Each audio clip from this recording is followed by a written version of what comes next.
હવે જોઈએ વિશેષ અહેવાલ અંધશ્રદ્ધાએ લીધો માસૂમનો જીવ।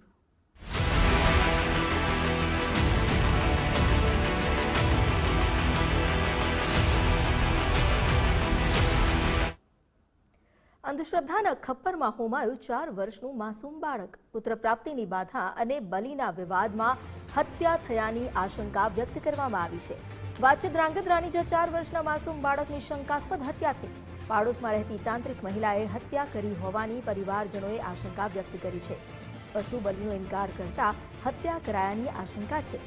માતાજીના ભુવા હોવાનો દાવો કરતી મહિલા ઝડપાઈ। રેહાનાબેન માયક વિરુદ્ધ હત્યા અને કાળા જાદુનો ગુનો નોંધાયો છે।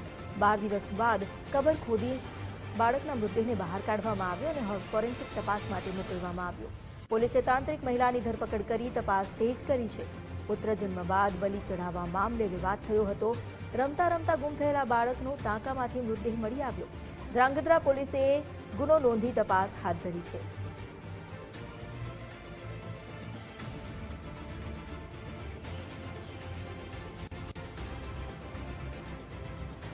એઆઈના જમાનામાં પણ અંધશ્રદ્ધાનો ભરડો આખરે ક્યાં સુધી એ સવાલ ઉઠી રહ્યા છે। શું અંધશ્રદ્ધાના નામે માસૂમનો ભોગ લેવાતો જ રહેશે? ઢોંગી ધતિંગબાજોથી ક્યારે સમાજ મુક્ત થશે? માસૂમ કાર્તિકના રહસ્યમય ગુમ થવા પાછળનું સાચું કારણ શું? અંધશ્રદ્ધામાં માસૂમ પશુઓની બલિ ક્યાં સુધી ચઢાવાશે? શું અંધશ્રદ્ધામાં આંધળી આંખોને નથી દેખાતું હળાહળ પાપ? ક્યાં સુધી ધુતારા તાંત્રિકોને છાવરીશું આપણે? શું પશુ બલિનો ઇનકાર બાળકની હત્યાનું કારણ? વિજ્ઞાનના યુગમાં પણ ભુવા ભારડીઓનું વર્ચસ્વ રહેશે? વ્યક્તિની લાચારીનો તાંત્રિકો ક્યાં સુધી લાભ ઉઠાવતા રહેશે? અમારી સાથે જોડાયા છે વિજ્ઞાન જાથાના જયંત પડ્યા અને સાથે અમારા સહયોગી વિજય દેસાઈ। વિજય, ફરી એકવાર આ કિસ્સો જે આપણા સમાજ પર હવે તો સવાલ ઉઠાવે છે, કારણ કે આપણે આધુનિકતામાં એક આગળ અધ્યાય વધી ગયા છીએ। એઆઈનો જમાનો છે, પરંતુ તેમ છતાં આ અંધશ્રદ્ધાના ભરડાએ એક માસૂમનો જીવ લીધો છે। વિજય, બિલકુલ આ પહેલી ઘટના નથી ગુજરાતમાં કે આ પ્રકારની ઘટના સામે આવી હોય કે અંધશ્રદ્ધાની અંદર ક્યાંક નરબલી, ક્યાંક પશુ બલિ તો ક્યાંક માસૂમોના ભોગ લેવાય છે। પરંતુ આ કિસ્સાઓ કેમ બને છે એ માટે સમાજે તાતી વિચારવાની જરૂરિયાત છે, કારણ કે જમાનો ભલે બદલાયો હોય પરંતુ હજી સુધી કેટલાક લોકોની માનસિકતામાં પરિવર્તન નથી આવ્યું, પરંતુ એના માટે ગ્રાઉન્ડ પર જઈને કામ કરવું પણ આવશ્યક બનશે। એટલા માટે આ કિસ્સો પણ અત્યારે ટાંકવો પડશે, કારણ કે એક માસૂમ બાળકનો જીવ લેવાયો છે કે પછી કોઈ અકસ્માતે ઘટના બની છે એ તપાસ ચાલી રહી છે। પરંતુ ધ્રાંગધ્રા શહેરની અંદર બનેલી આ ઘટનાથી ચોક્કસપણે હવે વિચારવું તો રહ્યું કે શું આગામી સમયમાં પણ આ પ્રકારે ચાલતું રહેશે ગુજરાતમાં? કારણ કે જમાનો બદલાય છે પણ લોકોની માનસિકતા નથી બદલાઈ રહી। કારણ કે મૂળ વસ્તુ એ પણ આવે છે કે આની અંદર જે પીડિત પરિવાર ગણવામાં આવી રહ્યો છે, અછેવાડિયા પરિવાર, કે એમના બાળકનું મૃત્યુ થયું, એ મૃત્યુ પણ શંકાસ્પદ લાગ્યું। ત્યારબાદ 12 દિવસ બાદ પોલીસ ફરિયાદ થાય છે, મૃતદેહને બહાર કાઢીને અત્યારે ફોરેન્સિક પીએમ માટે મોકલાયો છે।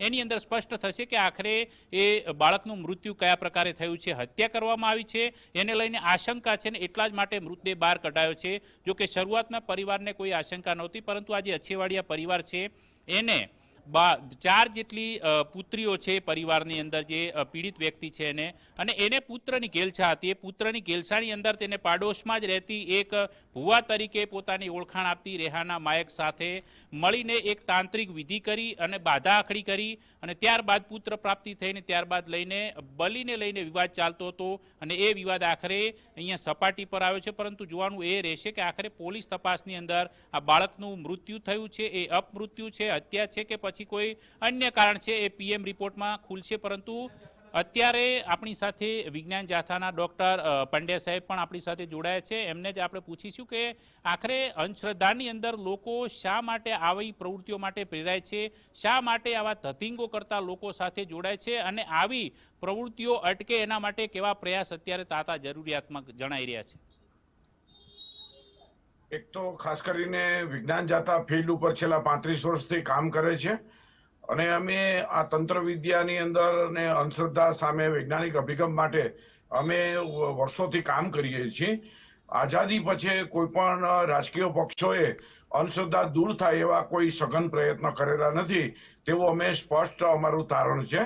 અને ધ્રાંગધ્રાની જે સિટી પોલીસ સ્ટેશનમાં જે ગુનો દાખલ કરવામાં આવેલ છે જે એના ઉપર શંકા દર્શાવવામાં આવેલ છે તેની મેડિકલ રિપોર્ટની અમે રાહ જોઈ છે અને મેડિકલ રિપોર્ટ આવતાની સાથે અમે જે કંઈ કસૂરવાન હોય એની સામે કડકમાં કડક કાર્યવાહી તેવી માંગ કરીએ છીએ અને જો તંત્ર વિદ્યાની જો હકીકત બહાર આવશે અને બલીની બહાર આવશે તો અમે રૂબરૂ પીડિત પરિવારની મુલાકાત લેશું અને આવા બનાવોનું પુનરાવર્તન ન થાય તે માટે વિજ્ઞાન જાથા કટિબદ્ધ છે.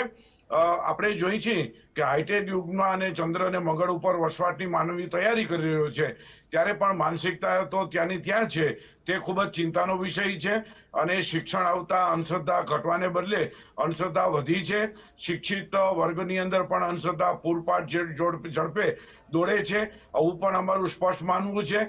તો આ જે ધાંગધ્રાની જે 5 વર્ષના બાળકની જે હત્યા કે જે કંઈ મેડિકલ રિપોર્ટ આવે તેના અનુસંધાને વિજ્ઞાન જાથા કાર્યવાહી તો કરવાનું છે, પરંતુ આવા બનાવોનું પુનરાવર્તન ન થાય તે માટે વિજ્ઞાન જાથા ચિંતિત છે અને અવેરનેસ પ્રોગ્રામ પણ આપશે.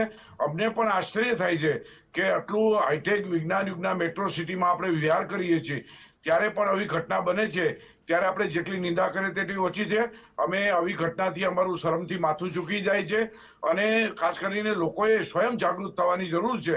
4 દીકરીઓના હતી અને દીકરાના મોંની અંદર આ જે રહેનાનો બાઈનો સંપર્ક કરવા હતા, બાદમાં એનું એવું માનવું હતું કે આ બાળક છે તે આ તંત્ર વિદ્યાના પ્રતાપે થયું છે, તેના કારણે જેની હત્યા થઈ છે તેવું તેઓ માને છે.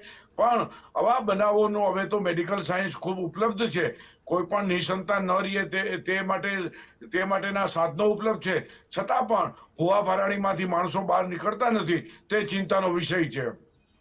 પરંતુ એક પ્રશ્ન એ પણ થાય છે કે લોકો નથી નીકળતા. એક તરફ શિક્ષણ વધી રહ્યું છે, સરકારે કાયદો પણ બનાવ્યો છે કે આ પ્રકારની અંધશ્રદ્ધાને ફેલાવનારા સામે 7 વર્ષ સુધીની સજાની જોગવાઈ પણ કરી છે. તેમ છતાં લોકો નથી માની રહ્યા અથવા તો લોકો નથી સમજી રહ્યા.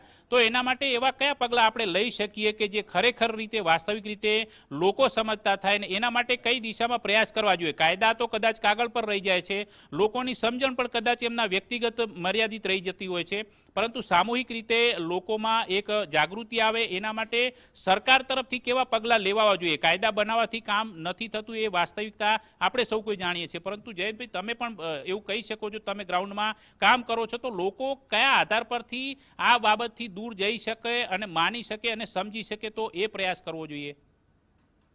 હું આપની વાત સાથે ખૂબ જ સંમત છું અને વિજ્ઞાન જાથા કામ કરે છે એટલે અમને ખ્યાલ છે. એક તો સરકારના પૂરતા પ્રયત્નો હોવા જોઈએ. શિક્ષણની અંદર ખાસ કરીને અભ્યાસક્રમની અંદર પણ અંધશ્રદ્ધા સામે જાગૃતિ માટેના પ્રયત્નો સંબંધી ઠોસબંધ વિજ્ઞાનની ઉપલબ્ધિઓની વાતો કરવામાં આવે છે, આ કરવી જોઈએ. અને બીજું સરકારની જે એજન્સીઓ છે, મહાનગરપાલિકા, નગરપાલિકા, આરોગ્ય કેન્દ્ર, સખી મંડળો છે અને ગ્રામ્ય લેવલે તલાટી મંત્રીઓ છે, આવા બધા લોકોને ખાસ કરીને માહિતગાર કરવા જોઈએ અને અંધશ્રદ્ધા સામે આ રીતે પૂરતા પ્રયાસો કેવી રીતે કરવા જોઈએ તેની લોકોને ગ્રાસ લેવલે કામગીરી પણ આપણે બતાવવી પડશે. હજી લોકોને પૂરતી માહિતી પણ નથી. આપણે કીધું કે અંધશ્રદ્ધા વિરોધી કાયદો છે, અત્યારે તો કાગળ ઉપર સાબિત થયો છે, તેની લોકોને કોઈ જાણકારી નથી, પોલીસ સ્ટેશનને પણ કોઈ જાણકારી નથી. એટલે માત્ર ને માત્ર હવે આપણે બેસી રહેવાનો સમય નથી, પણ લોકોએ સ્વયં પોતે જાગૃત થાય અને પોતાના પરિવારમાં આવા બનાવો ન બને તેના માટે વાતો દોહરાવવી પડે અને ખાસ કરીને લોક ડાયરા કે બધું જે થતું હોય તેની સામે આવા બનાવો થાય છે ને એની ચિંતા વ્યક્ત કરીને એની સામે શું પગલાં, આત્મહત્યા ઘટે, કેવા તંત્ર વિદ્યામાં લોકો ફસાય નહીં, એકના ડબલમાં ફસાય નહીં, પુત્ર પ્રાપ્તિ માટે કોઈ પણ તાંત્રિક પાસે જાય તો બળાત્કારનો ભોગ ન બને, તેની સઘન માહિતી ખાસ કરીને ગ્રામ્ય મહિલા ક્ષેત્રે આ વાત પહોંચવી જોઈએ તેવું અમે માનીએ છીએ. વિજ્ઞાન કેન્દ્રો કે અમારે જેવી સંસ્થાઓ છે તેને પણ ગ્રાસ લેવલે કામ કરવું પડશે અને લોકોને વિશ્વાસ બેસવો પડશે કે અંધશ્રદ્ધા સામે કાયદો છે અને અંધશ્રદ્ધાથી આવા દુષ્પરિણામો આવે છે તેનાથી પણ માહિતગાર કરશું અને સ્વયં જાગૃતિ થાય. આ જ માટે અમને શ્રેષ્ઠ ઉપાય અત્યારે લાગે છે. બિલકુલ આભાર સાહેબ, આપ અમારી સાથે જોડાયા. પરંતુ અહીંયા વાસ્તવિકતા એ છે કે કાયદો બનાવવાથી કામ નથી થતું, પરંતુ જનભાવના વધુમાં વધુ કેળવાય એ માટે આને એક જન અભિયાન તરીકે ઉપાડવામાં આવશે તો જ ગુજરાતની અંદર આ અંધશ્રદ્ધાની આડમાં અને અંધશ્રદ્ધાના ખપ્પરમાં હોમાતા માસૂમો હોય કે પછી તંત્ર મંત્રના મેલી વિદ્યાની અંદર હોમાતા વ્યક્તિઓ હોય કે એમાં છેતરાતા વ્યક્તિઓ હોય, એ તમામને આપણે બચાવી શકીશું. અને આના માટે સૌથી અગત્યનું એક મહત્વનું પરિબળ છે તો એ વ્યક્તિ પોતાની જાગૃતિ છે. જો વ્યક્તિ પોતે જાગૃત થશે ને અંધશ્રદ્ધાની અંદર નહીં પ્રેરાય તો આ જે અંધશ્રદ્ધાની આ જે કુરિવાજ છે, આ જે મુખ્ય સમસ્યા છે તેને જડમૂળમાંથી આપણે નાબૂદ કરી શકીશું. ને એ દિશાની અંદર એક જન આંદોલનની અત્યારે તાતી જરૂરિયાત જણાય છે. જી આભાર વિજય, અમારી સાથે જોડાવા બદલ. તો આ અંધશ્રદ્ધાના ખપ્પરમાં હોમાતા માસૂમના જીવ બચાવવા હવે સમાજનું માનસ બદલવાની પણ જરૂર છે, સમાજે પણ જાગૃત થવાની જરૂર છે. ગઈકાલે પોલીસ પાસે આવતા પોલીસે એ લાશનો કબજો મેળવેલ છે અને પછી એનું પીએમ કરવામાં આવેલ છે અને ત્યારબાદ ધોરણસર ફરિયાદ દાખલ કરવામાં આવેલ છે, જેમાં બીએનએસ કલમ 103(1) અને બ્લેક મેજિક એક્ટ કલમ 3(3) મુજબ ગુનો દાખલ કરવામાં આવેલ છે અને જે આરોપી બાઈ છે તેની ધોરણસર અટકાયત કરવામાં આવેલી છે અને હાલની તપાસ તજવીજ ચાલુ છે, જેમાં રજૂ કરીને રિમાન્ડ મેળવવા ઉપર તપાસ ચાલુ છે.